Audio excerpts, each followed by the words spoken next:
Imagine a silence that has lasted 1,000 years, shattered in an instant. The stone walls of an ancient temple violently crack, and long-forgotten symbols begin to burn with a fierce, ominous red light. The earth physically splits apart to make way for a massive black gate. As the heavy doors slowly grind open, the only thing visible in the suffocating darkness inside is a pair of piercing, glowing red eyes. The Shadow King is awake, and he doesn't emerge alone. A thick black smoke instantly floods the temple chamber, carrying with it thousands of writhing shadow creatures that pour outward, swarming into the surrounding forest. The entire landscape is swallowed by an unnatural, suffocating night. At the center of this chaos is Nayra, the designated savior, who stands entirely off guard, overwhelmed by the sheer speed and scale of the eruption. The total darkness now covering the landscape has created an immediate vacuum of light. Without that light to act as a barrier, the world sits entirely defenseless against an ancient army that has been preparing for this moment for 1,000 years. Right in the middle of this disaster, the person Nayra trusted most drops a devastating secret. Mai, her supposed guide, confesses that she was never meant to be a protector. Instead, she is the one who actively brought the Shadow King here. In the mechanics of this world's lore, extreme pressure forces a physical reaction. Surrounded by absolute darkness and hit with this massive betrayal, the latent magic inside Nayra is pushed to its breaking point. This schematic breaks down the true nature of the glowing mark on her hand. It is a long-dormant emblem of an ancient guardian lineage, and it only fully activates by expanding outward in direct response to the presence of encroaching shadow. It operates on a strict rule of equal and opposite reaction. The magic system dictates that the scale and intensity of the guardian's light rises proportionally to the density of the darkness around it. The more shadows press in, the stronger the golden light becomes. This creates a fascinating irony for the story.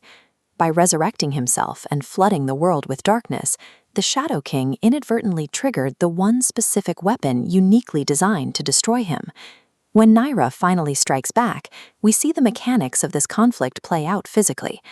The shadow magic attempts to consume and suffocate everything it touches, while Nayra's golden magic acts as a pure repelling force, violently carving out pockets of safety.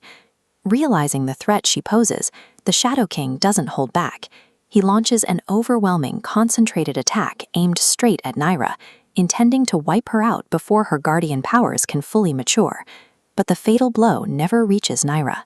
In a split second, Mai steps directly into the path of the jagged, dark energy, taking the catastrophic hit meant for the young guardian.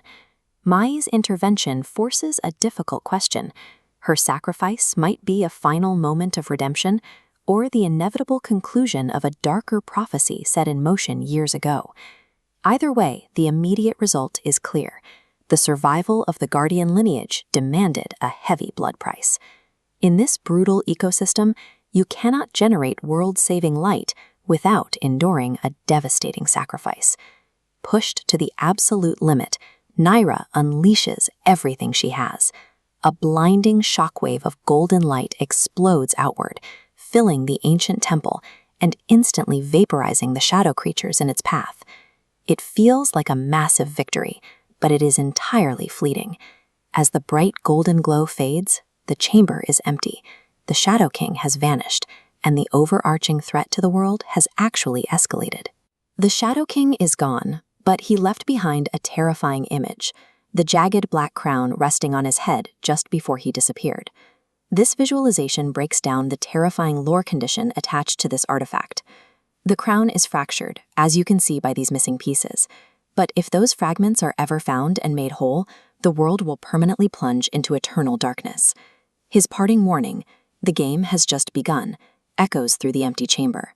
The threat has moved from the shadows of an ancient temple to an open, world-spanning war. We are left with a highly dangerous new reality.